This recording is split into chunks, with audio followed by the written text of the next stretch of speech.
time to do some Forex. Let's go.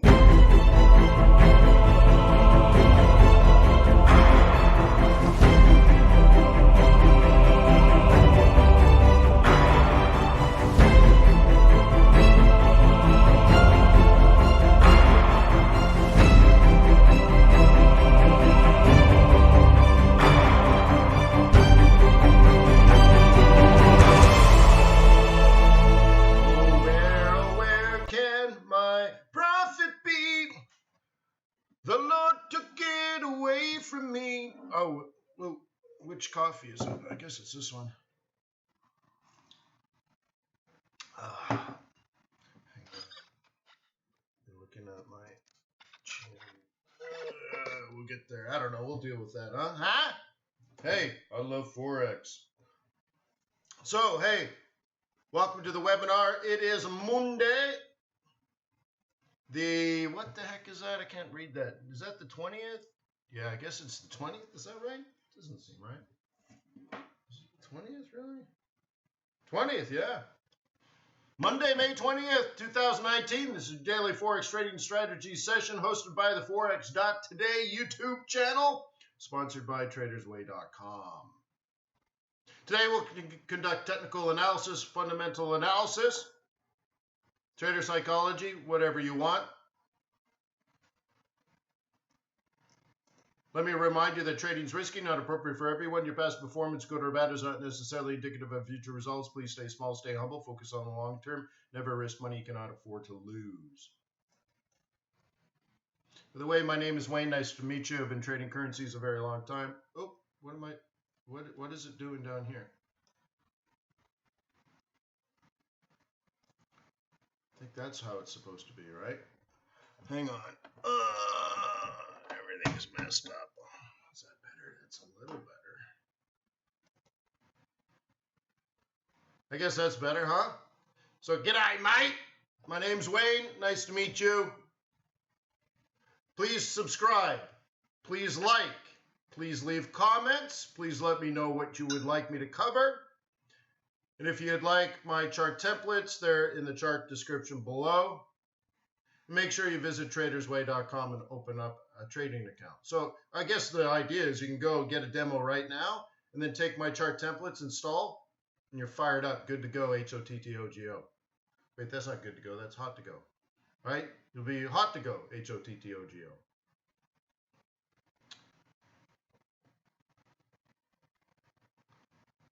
So I hope you had a wonderful weekend. Jumbo to you.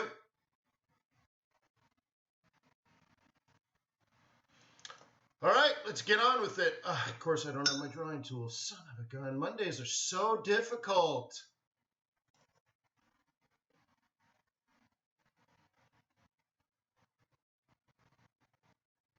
There we go. It's so difficult. Okay. That looks good. Looks good. So, oops. We are, or have been, looking at this way, this way, this way, this way, this way. Richie says a good sell. Yeah, well, there's two things going on here. And we discussed this last week. If you're a bear, that's what's going on, right? And if you're a bull, it might be ready, it's not quite ready. Could be ready, but you can certainly think of it this way. Okay. Absolutely legit. Am I feeling better? You know, it's weird. I feel so liberated without school. I was depressed, though. Friday and maybe a bit of Saturday, I was a bit depressed. It's weird. It's a weird emotion. So anyways, but no, I'm feeling good now. Thank you.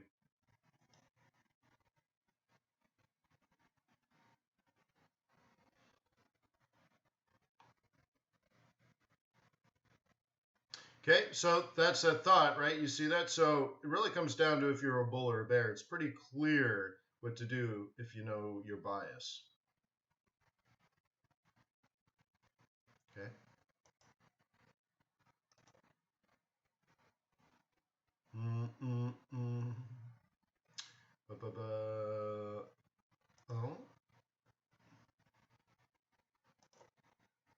Okay.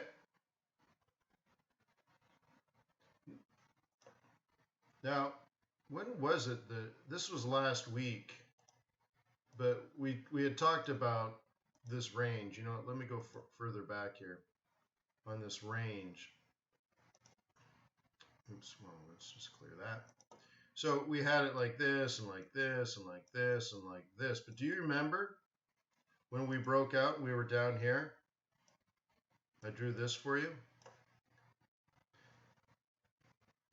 And that's how breakouts tend to behave. When you break out of the channel, it tends to go back to the channel and use that as your support or resistance. Yeah, Yarn. Yeah, I get it. It's just, it's amazing. Also, you know, I just wish I had done even better. You know, like I had more in me. So, but it's done. So that's it, right? Like, the way I explained it, I don't know if you guys like golf or something, but imagine you're in a major tournament, you played 3 really good rounds, you're on the leaderboard, you're at the top or near the top, and you might win.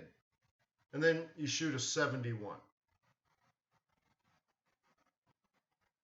You're not going to win a tournament shooting 71. It's not a bad score. It's what people would expect. But you're like, dude, I wanted to shoot a 65. You know, you could live with a 68. But a 71 on a Sunday, you're like, with a chance, you're just like, dude, seriously? So that's how I kind of feel. And they're like, hey, man, you came in 13th place. Why are you so upset? Because I was going for first, dude. Hey, nothing wrong with the top 20. Yeah, go to hell. Anyways. All right.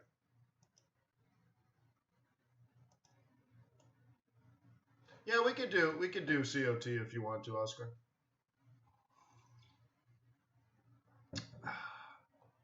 Okay. All right. So this one was a weirdo, right? Because this wasn't quite off the proper support, not quite off the proper resistance. Dude, I start basically the same time every day, guys. So I've been streaming for 7 minutes and 55 seconds. So mark it down. Mark it down. 7:30 in the morning, Monday through Friday. All right. New York time, of course, the center of the universe. All right. And if you don't believe me, ask anyone from New York. So here we are. Now what do we do? Well, that throws me off a little bit because it's like my GPS isn't very accurate. Okay. So that becomes a problem. But what? So if I want to be a bull, I can start thinking like this. Okay. And we may have talked about it last week. I'm going to treat it like we're in a range. Nothing more, nothing less. So that's back up to the range, and we wait. Okay. And it may do that down here, but there's a problem with that, and that puts us in an inside week, which only gets us here. But I can live with that too. That wouldn't be too shocking. Right?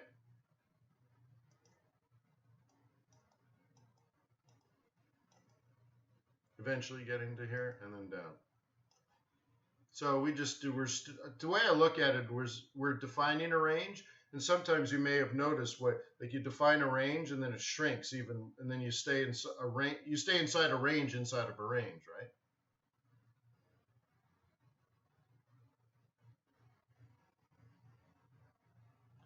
MM3 and control, see, that's debatable. That's debatable. MM3 is up here. Okay. And of course, here's the ultimate. Let's say you have a different M3 than me. It's plausible. Okay. And you're calling this an M3, which is fine. I get that. You can totally do it. In that case, we should be way up here. No matter what numbers you have for your M3, if it were trending up, that's where we would be. Okay, so it doesn't seem to be the case. So I'm more neutral on this than anything. Okay. Okay, and also you don't typically play the M3 unless it's up. Right, so Greg says it looks more bearish. Well, in that case, you'd be selling this. Okay, in that case, you'd be selling this. And once again, it's not perfect, but that's what you'd be doing. See, the down, down, down, down, up, up, sell, down, down, down, down, up, sell, down, down, down, down, up. This is a sell. Okay, so remember, more important than your, let's say just basic pivots is knowing the direction of the market. Oh, I'm sorry, Brooke. Well, somebody else did, I think, Brooke. But anyways. Okay. So the thing that's most important, right? You need to ask yourself or ask the market, what direction is the market going? Okay. And I think in the book I use the 2155, maybe even the 200 to say, is this trending up? Is it trending down? Or is it trending sideways? And then from there, you know the proper tactics. So if, in this case, you could look at this and say, my strategy is bearish. Okay. That's nice. That's super easy, right? So if you had a bearish strategy, what would you do? Okay. Well, you had two plans for the month of, what month is it? May? And in the month of May, you had two plans, right? Right. There's one plan. Here's the second plan. Okay, I'll make it this way. You had two plans for the month. This was plan A, and this is plan B. Okay? And we set that up, obviously, in the swing trading group. We were like way over here, so it went down. So actually, the funny thing is, let's clear it out. That wouldn't have been it. The plan would have been sell here or sell here.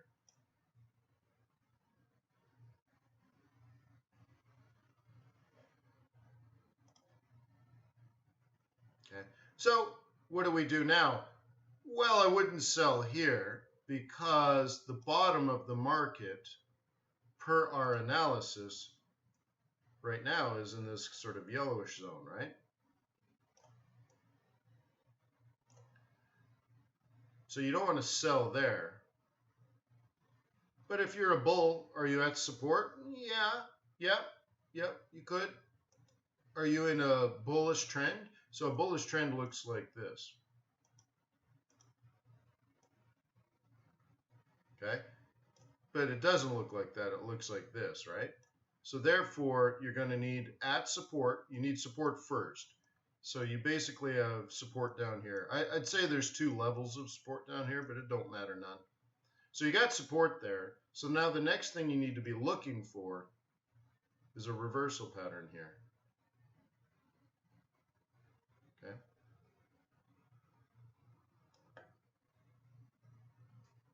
You see what I mean? So you need to be looking for something like this. You need to be looking for that here. So it'll take the whole week to do it on the 4-hour chart. Now remember, guys, this chart doesn't tell you to be a bull or a bear. This is only price and time. Now there's somebody out there, in fact there's lots of people out there, real players, not traders, users of said commodity, investors in said commodity. They're not looking at price and time to make their decision. You see what I mean? So if you're looking at this chart to make decisions, you don't know what's going on. So you really should spend a lot of time being an expert in the gold industry in this case. And don't start reading crap that says, oh, well, this option level makes you're going to buy. And now you're just listening to signals from other people. No. Look at supply and demand for gold, right? Do your long-term analysis and find your support and resistance levels. Use your technical analysis to confirm reversal patterns if you're a bull at support, and then use technical analysis to buy in and buy out. But right, but you should already know what you're doing before you open this chart.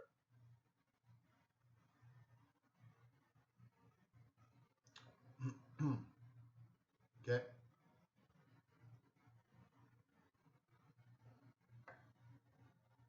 Well, Alex, think of it this way. If you're a sheikh in the Middle East somewhere,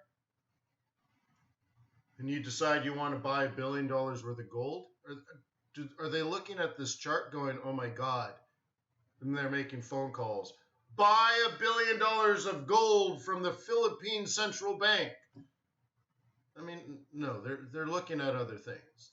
They don't even consider the price, right?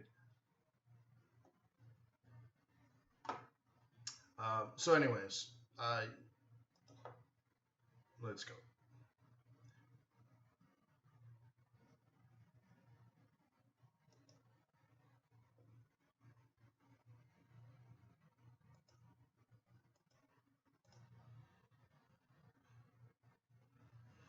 So I have another example of an economic indicator for the United States economy. Wanted to get a car detail, right? But a mobile one. I want someone to come to my house and detail my cars. So I find a highly rated one in my town, lots of positive reviews. And I look it up, and it's $350, but they're gonna like clay the cars, and they're gonna wash the cars and sand, and take, I mean, a real proper detail, not a wash, right? Not a wax. I mean, dude, a proper detail, right?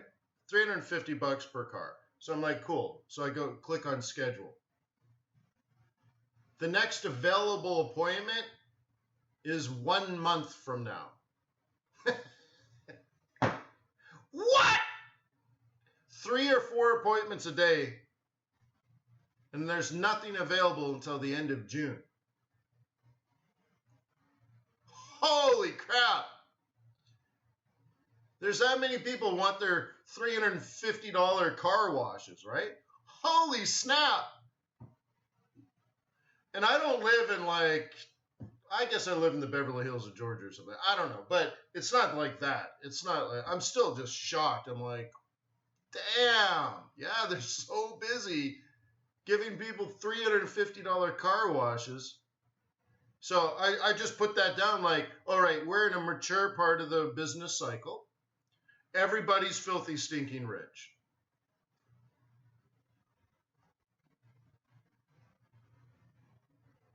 No, Tia, but they obviously have more than one van. Okay, so you got 3 vans going out, right?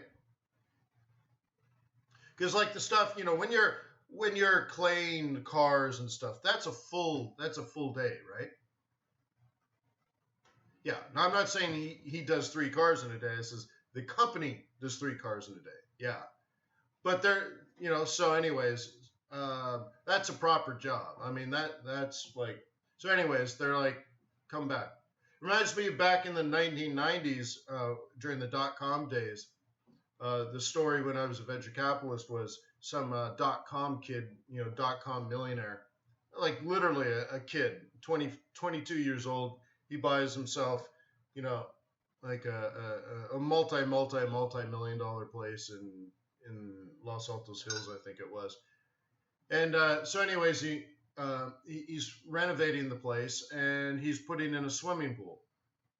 Was one of the parts of the things, right? So he's got like 50 people over there doing all kinds of construction, all that kind of stuff on his McMansion.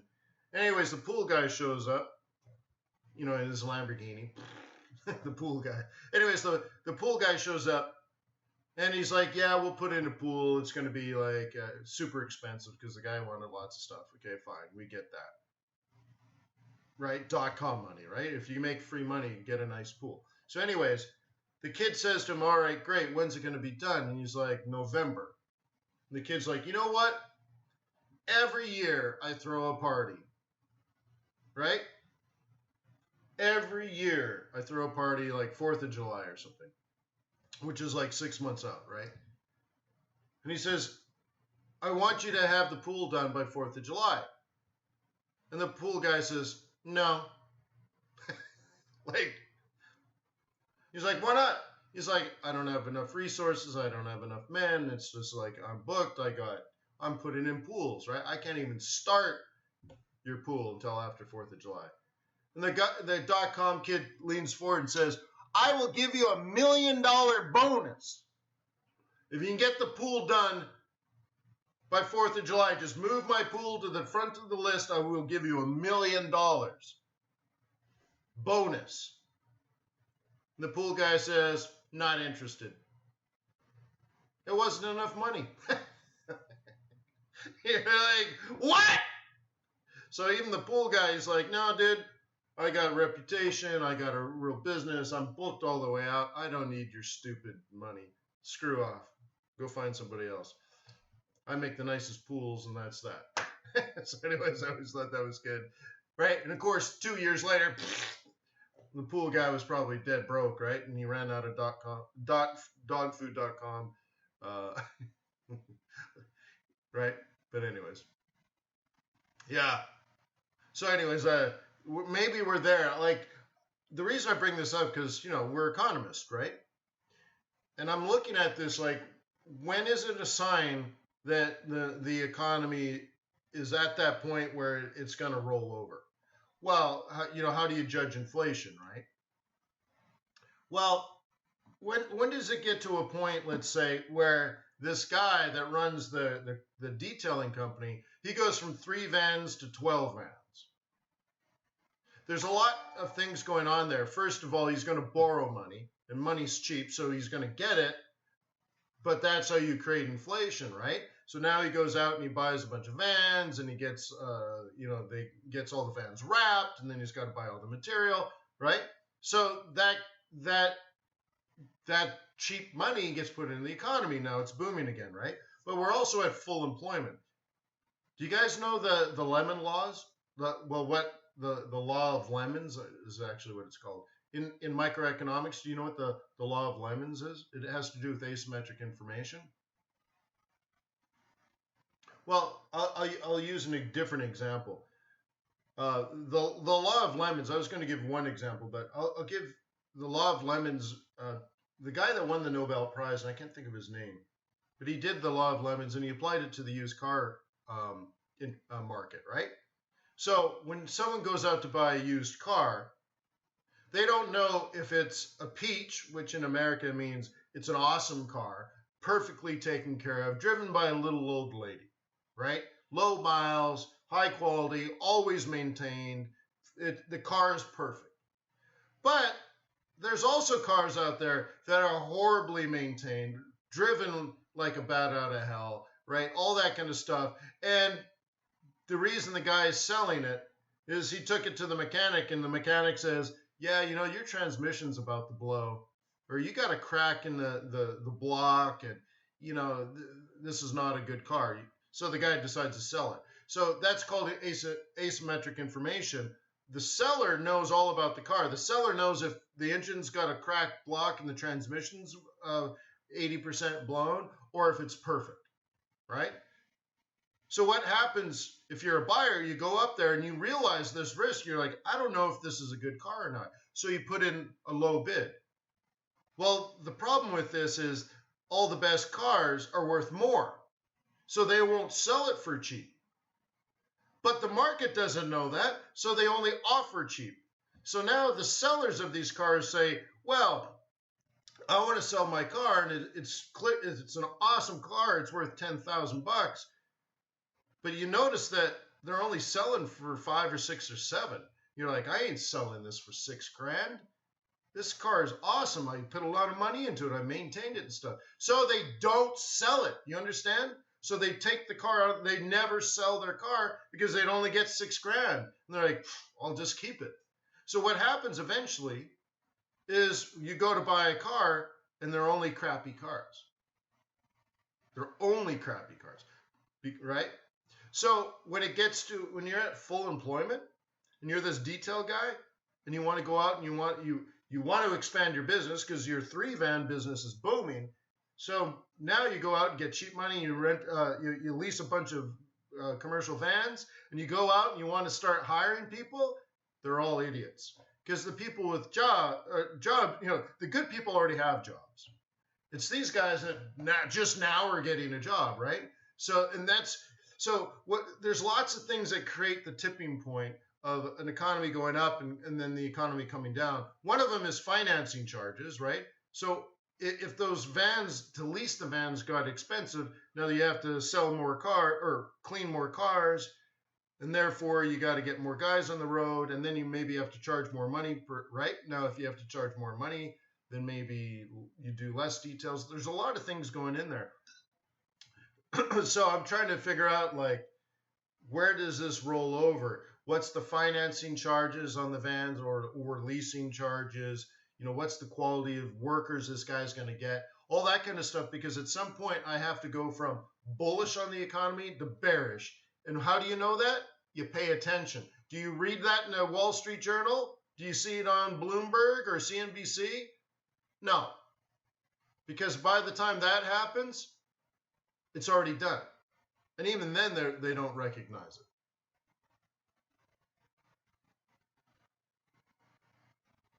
Was that right?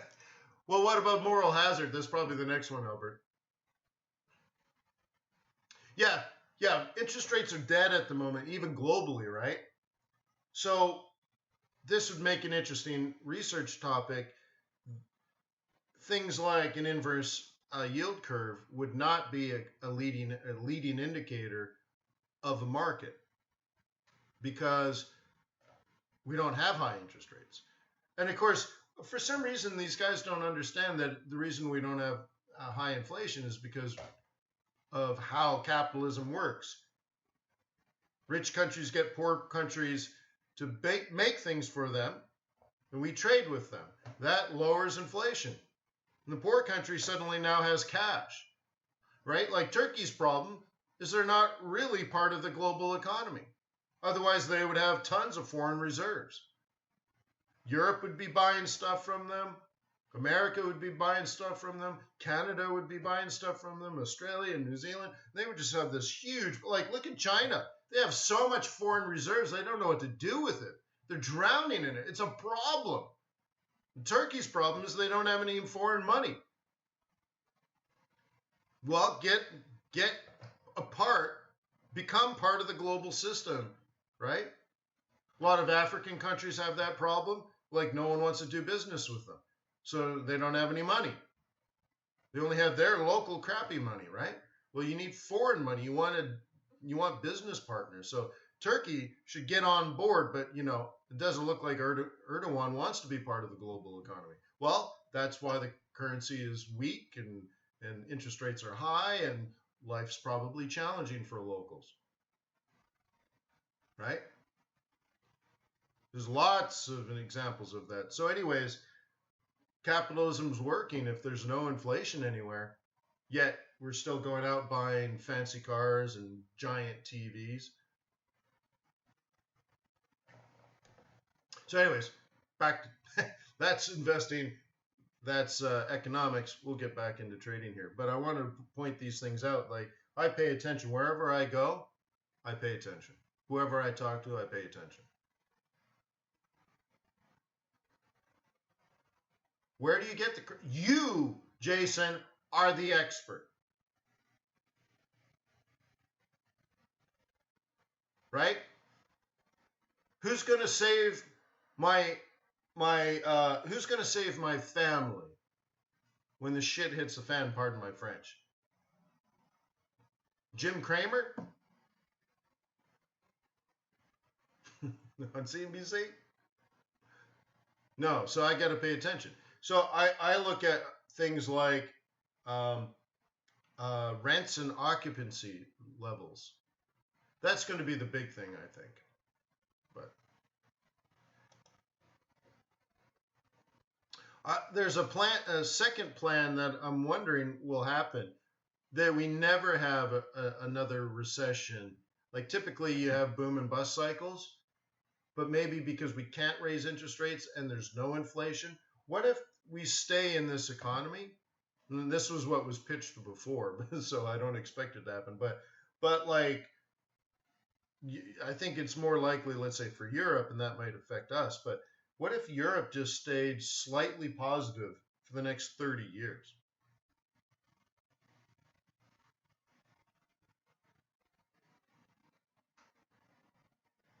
Right? That'd be interesting. But I don't know. We'll see.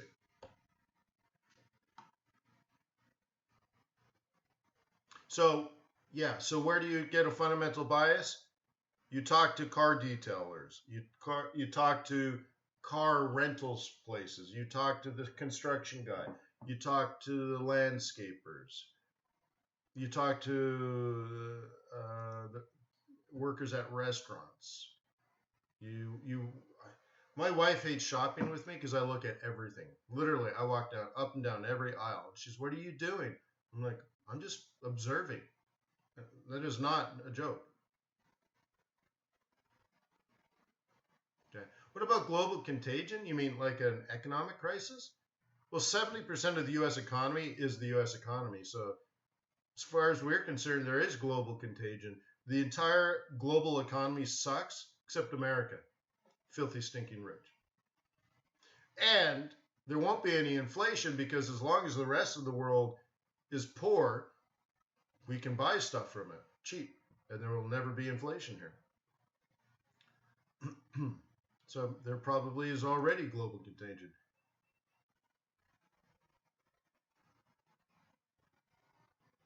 Why is yen a safe haven? Well, first of all, it's at least it was, the second largest economy in the world. It's a very, very large economy. It's a very, very mature economy. It's a very, very safe economy. Right? It's a major exporter. And inflation's been so low in Japan for so long that everyone in Japan cannot invest in Japan. Think of it that way. So if you live in Japan, let's say your retirement account, because everyone has a retirement account there. So let's say you had $1 million worth of your local currency, whether it's Japanese yen or not, whatever. But just imagine you have a life savings worth of cash, even if you're a regular Joe, right? You have 10 years of annual salary saved. But you can't invest it in your country. There's just no return. You'd be guaranteed a loss. So if you're guaranteed a loss, you're going to have to start investing in other countries. So what happens is everyone in Japan, quite literally everyone, is investing outside of Japan. So when that happens, the market is flooded with Japanese yen, and the yen weakens.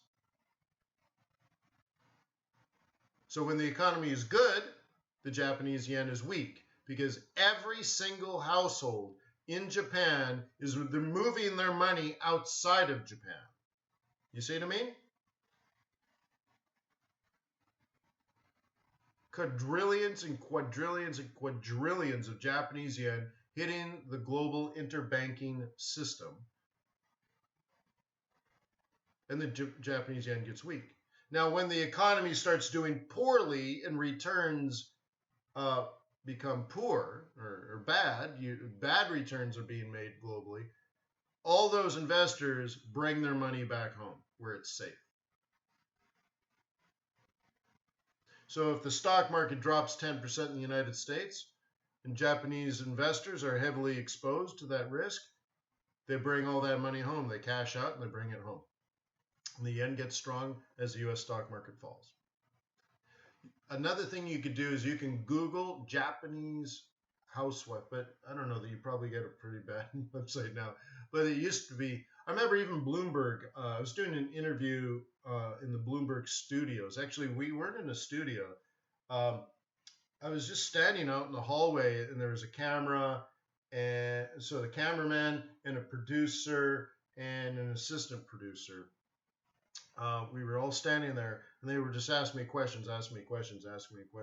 And And one of them was, can you explain the Japanese housewife scenario? And that was very similar to that. It was the cameraman, Carol Biaggi, and I just forgot her name. Sarah Eisen. Sarah Eisen's over at CNBC now. So, anyways, it was kind of interesting. They're like, explain the Japanese housewife. Good thing I knew what to say.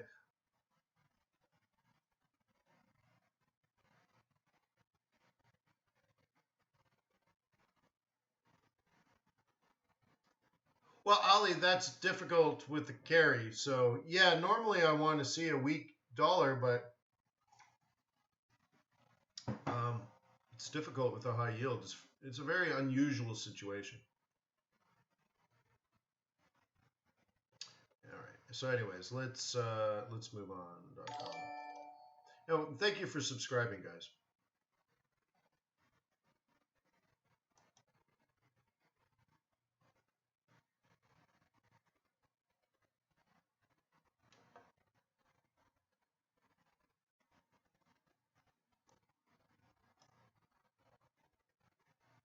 Just seeing if there's anything even worth commenting on. I mean, we do this all day, every day, right? So it's like you should already know everything.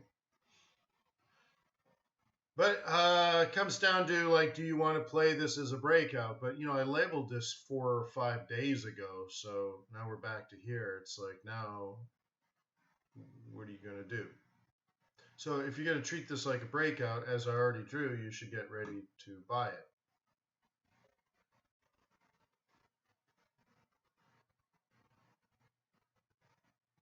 David C says we should not expect dollar weakness with things so good. Well, when things are good, the US dollar is weak. I want a weak dollar normally, generally speaking.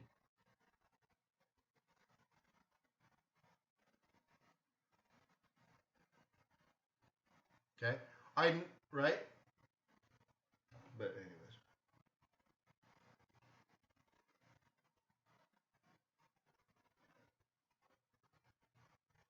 So, like, we can use an example here of currencies. What would I like to have? I would like, I guess maybe we should just bring it up. I got to go back to here. Yeah, I can just bring it up this way. I would like, not for today or this month or this year, just in general. Okay? I would like Aussie dollar to be going up. Oops, what the hell? Did I just sell something? How the heck did that happen?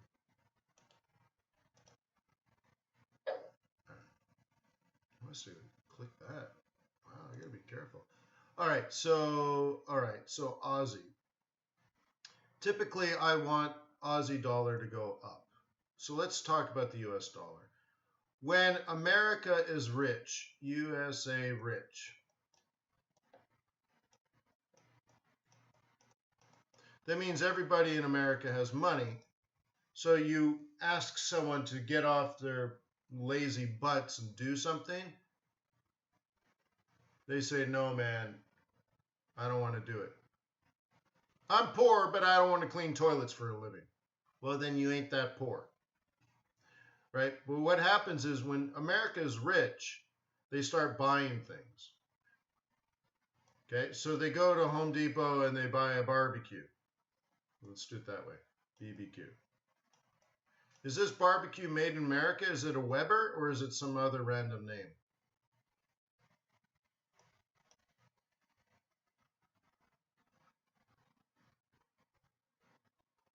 So what happens is a Weber is $1,200, and you can get something nicer than that for $559.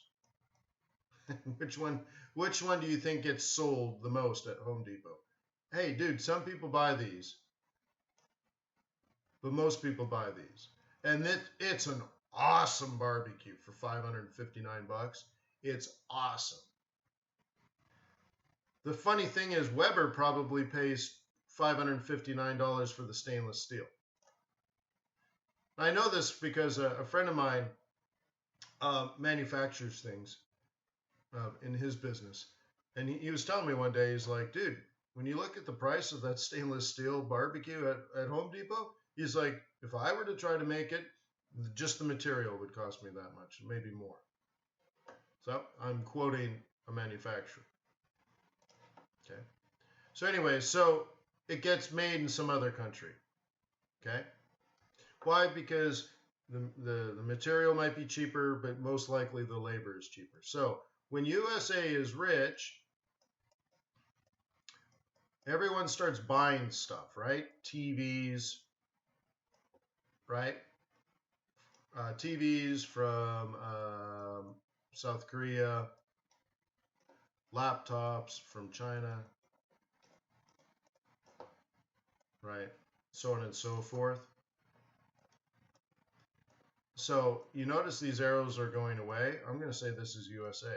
What's going away? Well, Americans are sending them money.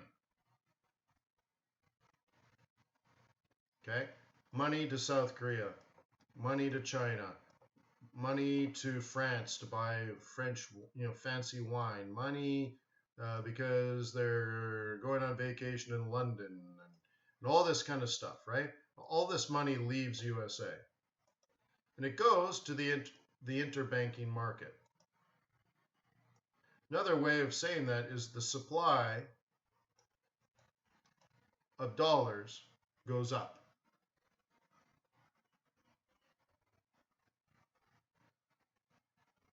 Okay? And the supply of dollars globally goes up, and the value of the US dollar goes down. Sort of the opposite of what, well, similar but different from what we're talking about with the Japanese yen, right? But what about the countries making stuff? They have to make new factories. They have to retool old factories, right? And they need to buy the raw material to make the barbecue or make the car or make the computer or make the TV, whatever they're exporting to the United States, because the TVs got to go to the United States, the laptops have to go to the United States, the barbecues have to go to the United States, right? So the money leaves and they get the product in exchange. But somebody has to actually make the product. So Australia exports things like iron, is their iron, right? Iron and coal are the two largest exports from Australia. But they also have wheat. They also have beef. They also have gold. They also have diamonds. Even tourism, so on and so forth. But let's call it a commodity play. Okay? Wine. Okay? All that kind of stuff. And so for China, for example, to, let's say, make factories, they need to make steel. Okay? So let's just use China here. They want to make laptops and TVs and all kinds of things to sell to America. So they need iron ore and coal to make steel, to make a factory. Then they need clean coal to fire up and make the electricity. So now they need coal. And because these factories are booming and the owners are getting rich, the owners want to buy wine from Australia, right? Also, some of the components in the TV and computers need gold, so they buy gold. But also the owners of the factories are filthy, stinking rich, so they want to buy gold, and they want to put beef in their diet, right? And of course, wheat and soybeans, and it just goes on and on and on, okay? So what happens here? China floods the market with Chinese currency and exchanges it for Australian currency. And now that they have Australian currency, Once they have Aussie dollars, they can buy diamonds, they can buy iron, they can buy coal, they can buy wheat, they can buy beef, right? And then that gets sent there. So the supply of Chinese currency in the global market goes up, the value goes down, but what are they doing with the money? They're buying Australian dollars. So now the supply of Australian dollars goes down and the value goes up. So long story short, if the United States is doing good, and let's say just in China alone, China's economy starts booming, they're making factories, they're retooling factories, but whatever, their economy is booming, they take their money and go out and get the natural resources because they're actually manufacturing things. So they need to take material, bring it to China, make things, and then export that. Okay?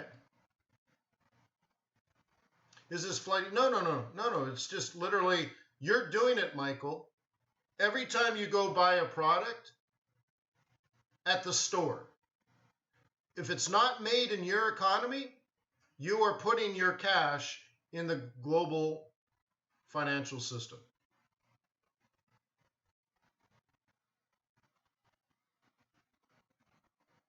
Okay? You understand? You're doing it. You're a manipulator!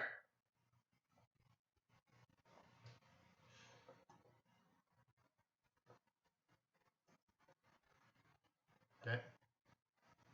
So anyways, let's do some technical analysis. By the way, amazing coincidence, huh? Down to the exact pip. All right. Illuminati confirmed.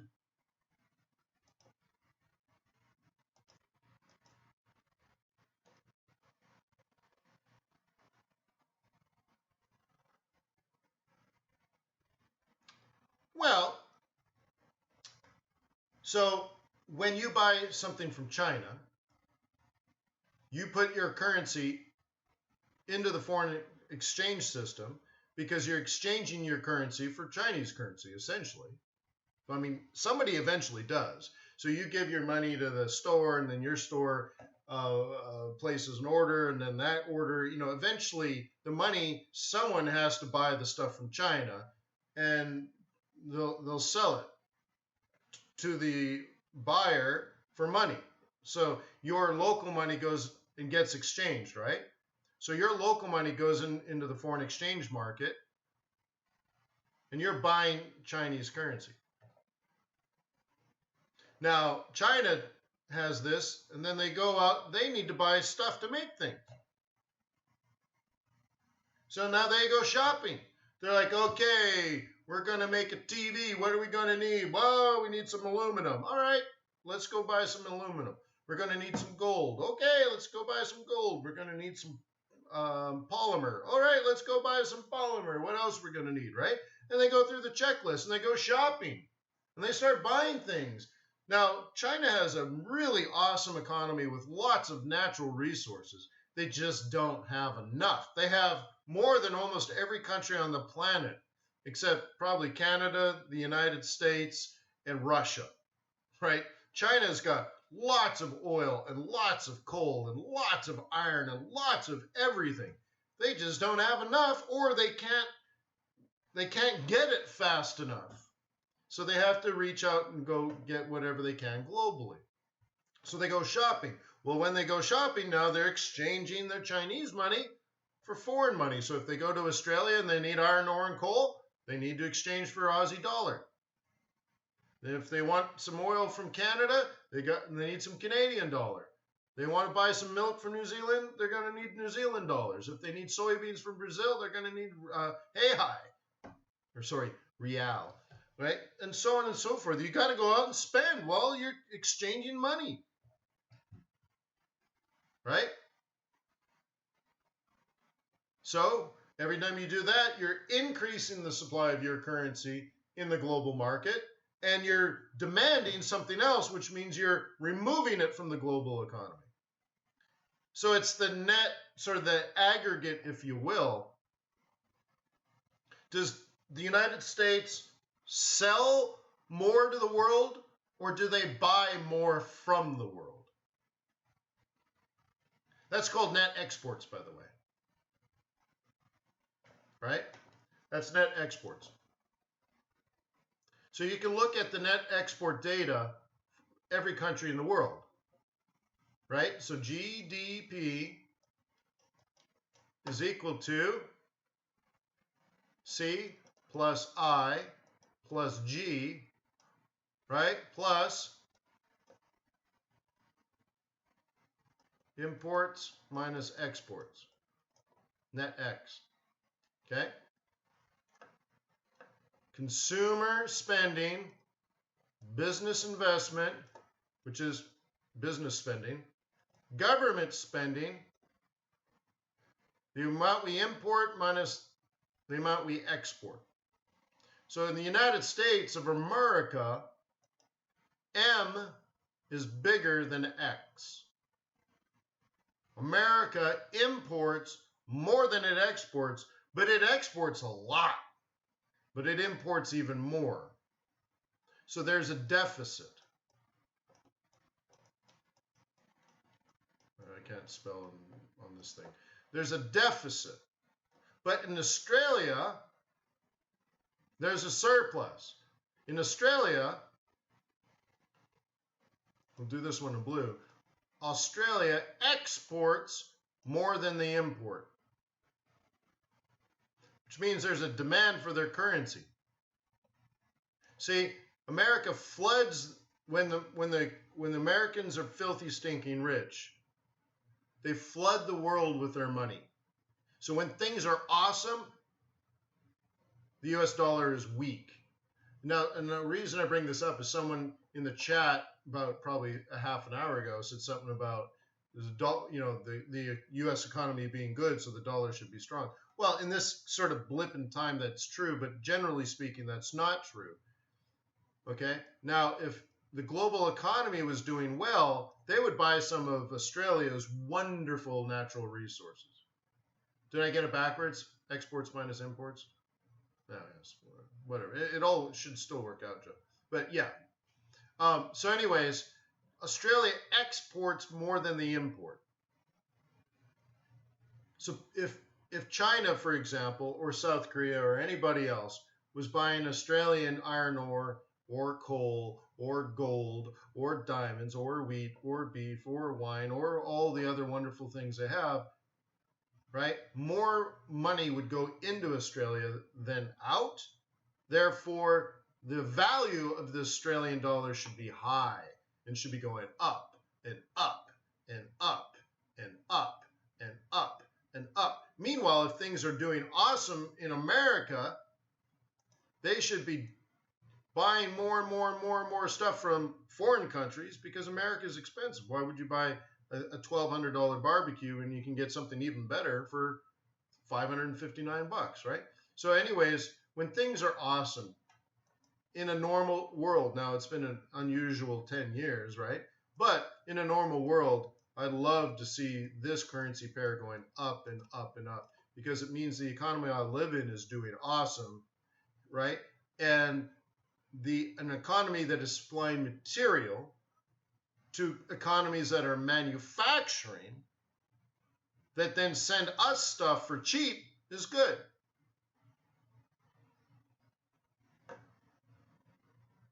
No, Michael, I don't think that's true.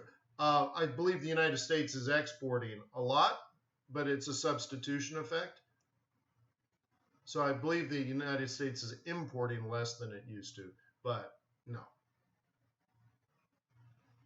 If what you're saying is true, Saudi Arabia, there would be riots in the street, the economy would collapse.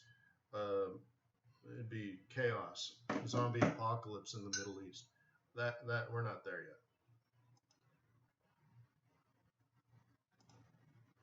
Okay. But the United States went from exporting 0, like 5 years ago, right? It was 0 5 years ago. So it might be up 20,000% compared to 5 years ago, but that's not a lot of oil. What is about my opinion on Bitcoin? Well, I like blockchain. I'm really fascinated by blockchain. It's definitely the wave of the future. I had 3 months ago $20,000 in Bitcoin. I'm like, I want to get into Bitcoin, or I want to try Bitcoin. My phone keeps beeping. So I said, I want to try some Bitcoin. So I had $20,000 in Bitcoin, and it was 3,800. Huh? It's 8,000 now. Huh? Cool.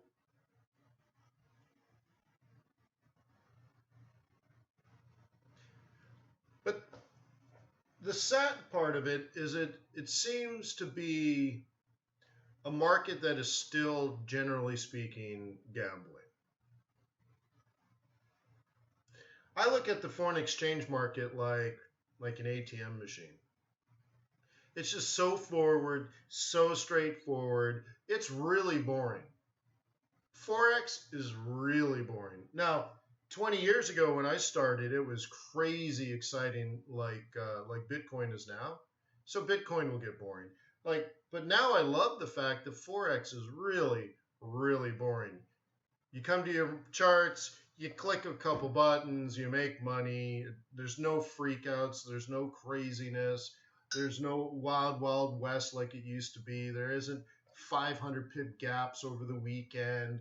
News doesn't move it 300-400 pips. So you're not going to get rich quick, but you're also not going to get poor quick. Remember, reward is a function of risk. So I'm sure more people have lost fortunes in Bitcoin than made fortunes in Bitcoin. Now, Forex, you just show up and you're like, click, click, click, vacation. Click, click, click, retirement.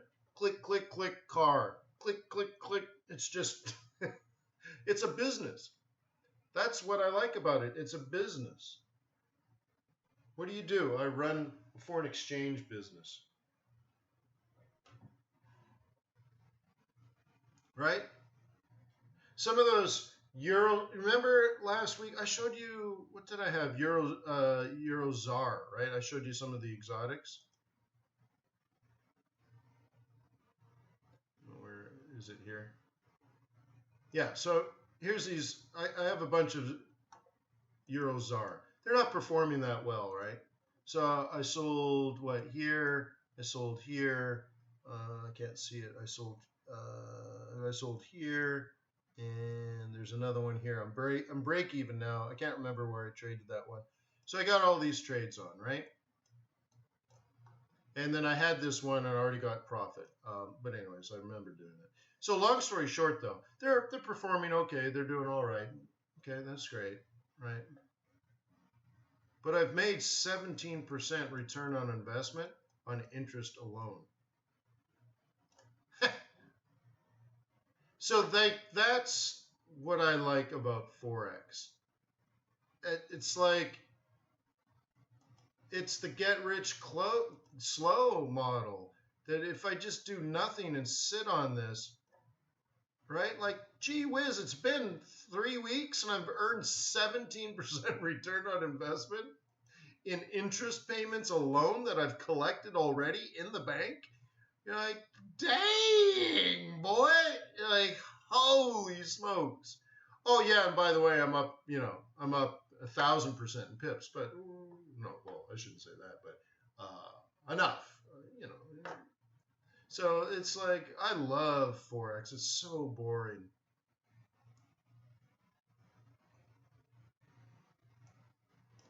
Right? So boring. These are good, right? Oops. So I sold here, I sold here, and I sold here. Nice and boring. Up probably 20%. Just in interest payments. I'm not even talking about the pips. I'm up like probably 400% in pips.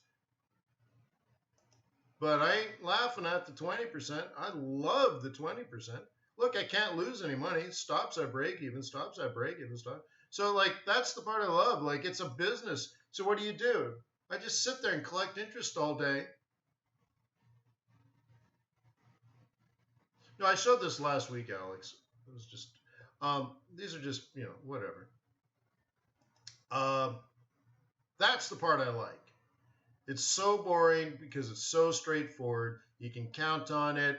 There's very little black swan events. Now, there can be black swan events, but they're few and far between. From my point of view of a 20-year veteran that have seen craziness on craziness and craziness, now it's like, it's just a business, input, output, right? Input, move your stop, I have no risk, make money 24 hours a day doing nothing. Okay. Do I think cryptocurrencies will replace the Forex market? No, I think Bitcoin will go away and Litecoin and whatever. I don't even look at all these different things. These shit coins, I think they're called. I think that all of that will probably go away. Oh no, everyone's going to yell at me. I don't know what I'm talking about, by the way. I'm not a crypto guy, so don't get all freaked out. Now, I have a very, very good friend who is an expert. So if you guys ever want to do like a crypto weekend together, I could set it up with a good friend of mine. But anyways, I think blockchain is the future, and I think all these coins eventually will go away because there's nothing to them. Like maybe Bitcoin stays around. Okay, maybe.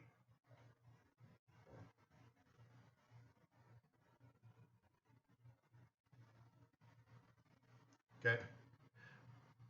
But anyways, this friend of mine, we were roommates in college, and we'd sit and we would talk about capitalism.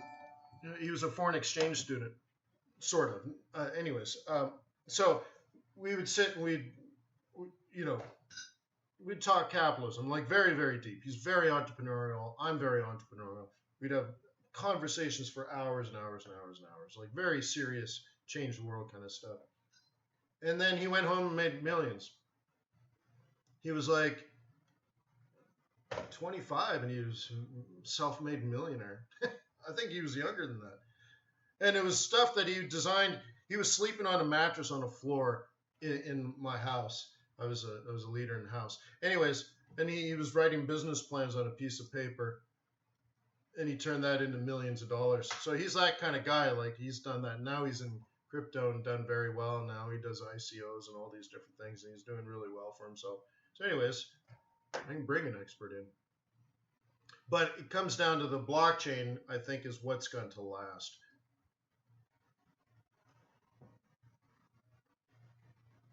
Okay.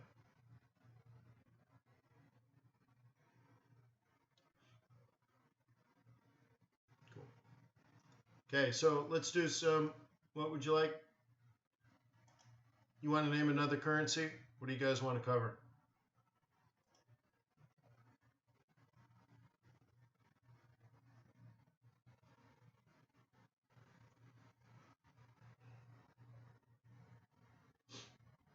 If you're looking at Brent, we're near a sell zone. I don't know if you're paying attention to that. We're not quite there. Seems like there might be one more hurrah.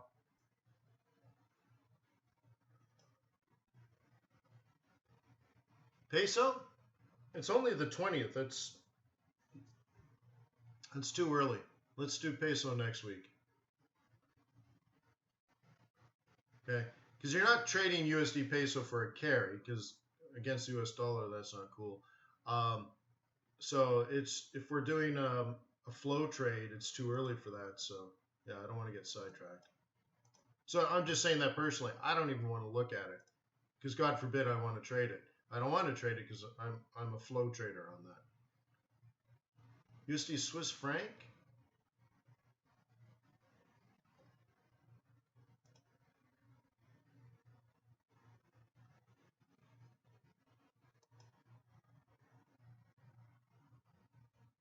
Okay.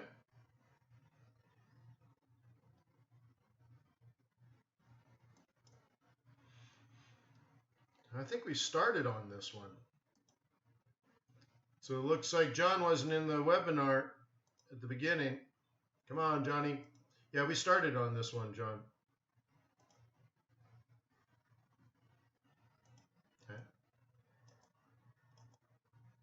If you're a bear, this is a very, very, very, very, very straightforward sell. There's a weekly M1 and a monthly M1 as targets, depending on, right?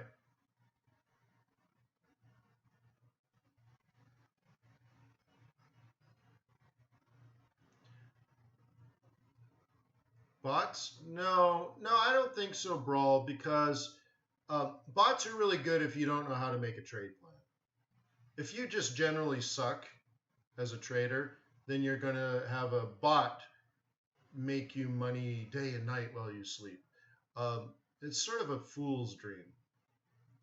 Now, if you actually know what you're doing and you know how to trade plan, then sure, but then you also have to, because you know what you're doing, you know when to turn them off.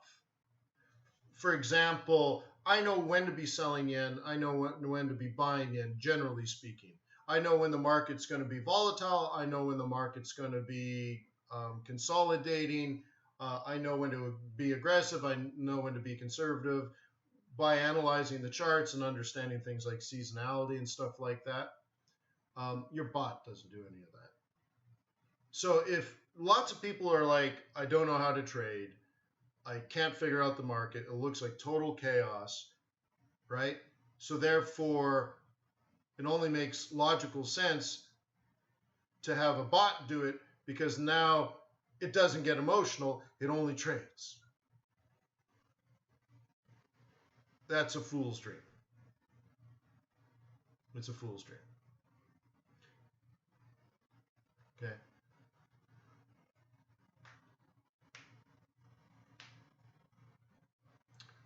I always ask people, like, why would you not want to do what you love? And you're like, I don't love Forex, Wayne, I just want the yellow Lamborghini. Then you should quit. Or instead of losing your money, donate it to charity or do something good with your money. You know what I mean? But if you need an EA to like alert you that you're at a certain price so that you can drill in and do some analysis and make a decision, yeah, sure, that's fine.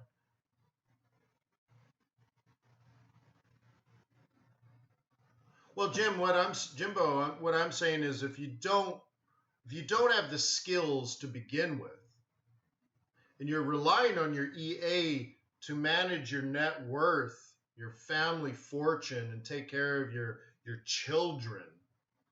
Like, I don't have Roomba babysit my children. Hey, it's a robot. It'll, right? No, the Roomba doesn't even vacuum the floor very well. Okay?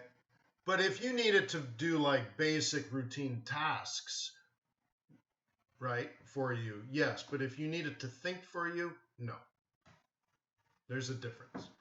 And lots of people are sold the idea like, hey, you buy this EA for $50, turn it on, and it'll take care of your family.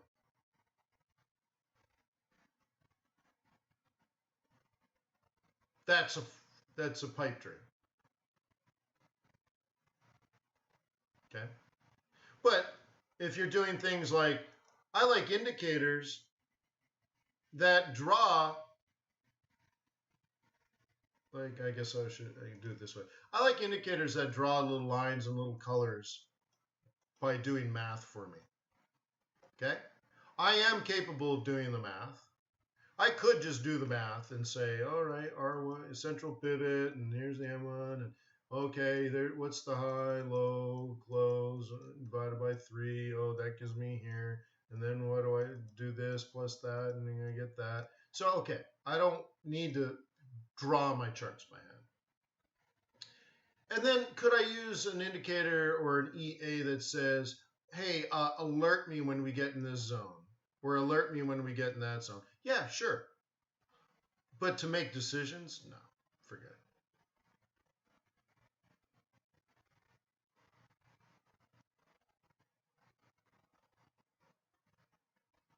Well, yeah, and Jimmo says learn how to program your own. Well, it's very similar to me like spending years on my indicators, finding what works, and then doing my best to understand why they work or when they fail. It took blood, sweat, and tears for years to really understand. But that's the part that made me a better trader. Okay.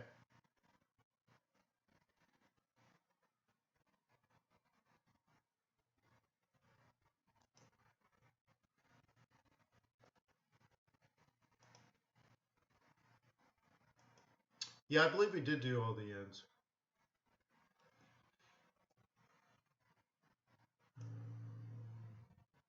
I've done a bunch of these. I think we're pretty much done.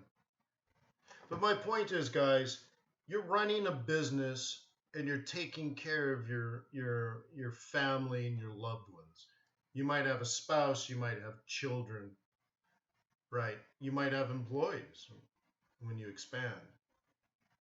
This whole idea of easy money or fast money or automatic money without you putting any thought or skill or hard work into it is a fool's dream.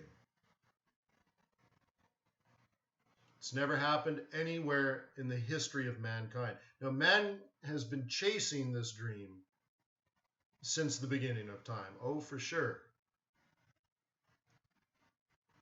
But it's not real. There's nothing. I don't know. I know lots of very, very, very, very ridiculously very successful, wealthy people. Not one of them is lazy. Now, it's true. They might make more money in a weekend than you'll make in your entire life. But it's not like, I don't know, it's not an instant freak of nature or something. I don't know. It's just, you have, the success comes from hard work, effort, and skill.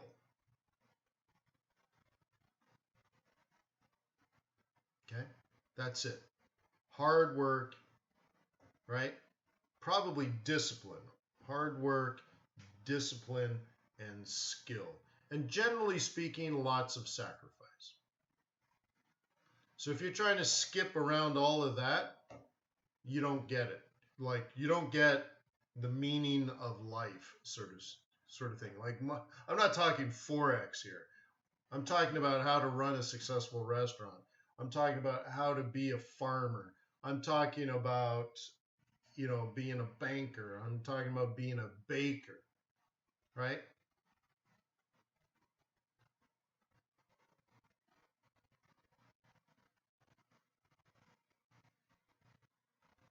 So if you want to use EAs, and I think Jimbo agrees with this, right?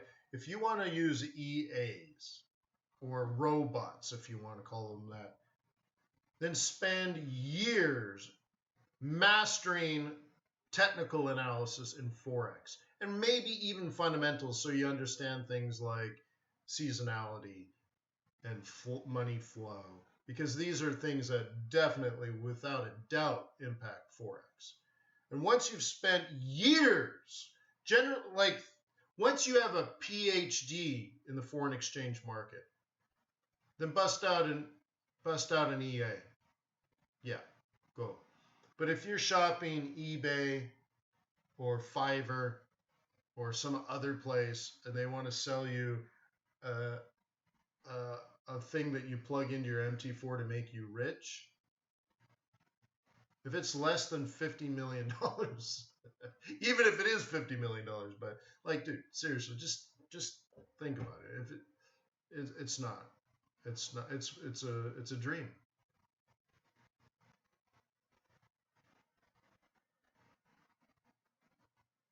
So, like I've always said, why don't you fall in love with Forex and marry it, like commit. Fall in love woo it, and then commit to it. I love you, Forex. I want to spend the rest of my life being a Forex trader. I will take care of you.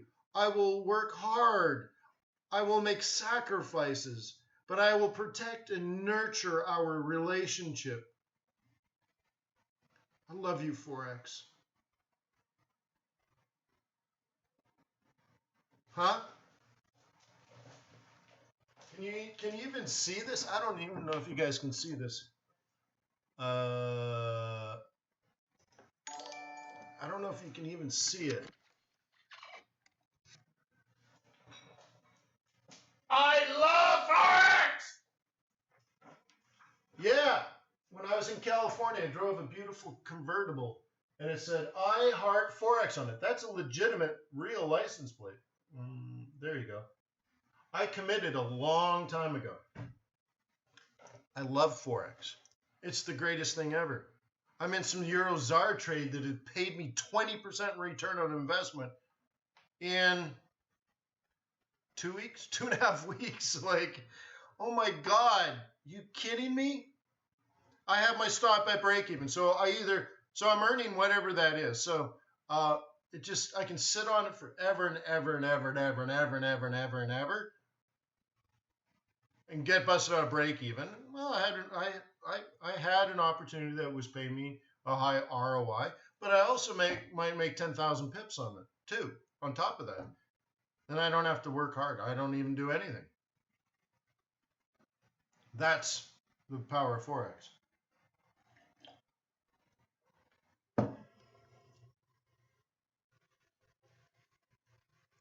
For a bot to work, it has to be AI. Well, I suppose in that case, Joe, you're talking about like a neural network where it says, okay, typically this time of year we lose volume and volatility, or based on seasonality, this is going to happen or that's going to happen, right? Your AI is going to have to say, oh, well, it's fiscal year end in Japan. Here comes the yen strength.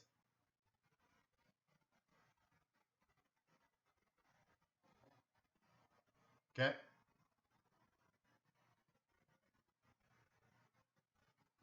Okay. So anyways, I've mentioned this before about becoming a master in martial arts. I think I used Aikido. I read a book on this.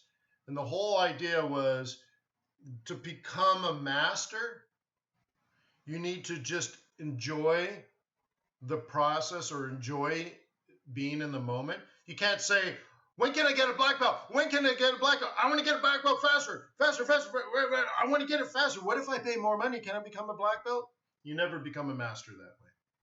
A master just enjoys being in the gym, enjoys the art, right?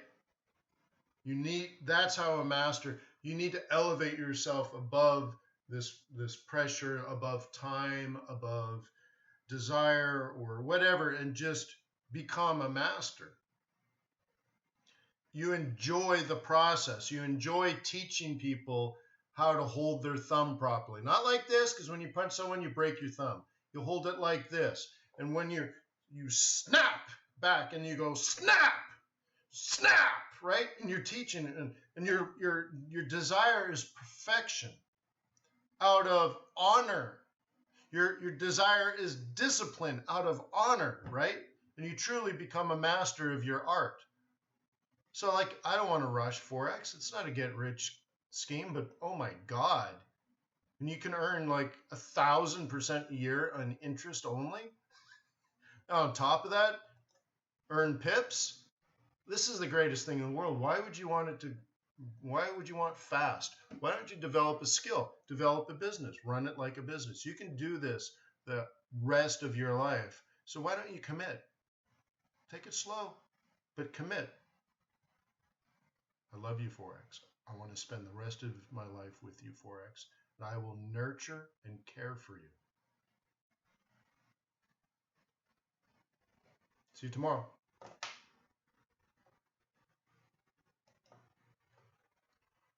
Make sure you subscribe, like, and comment. I'll see you tomorrow, 7:30 a.m. New York time. Thank you for being on my team, guys. I appreciate you.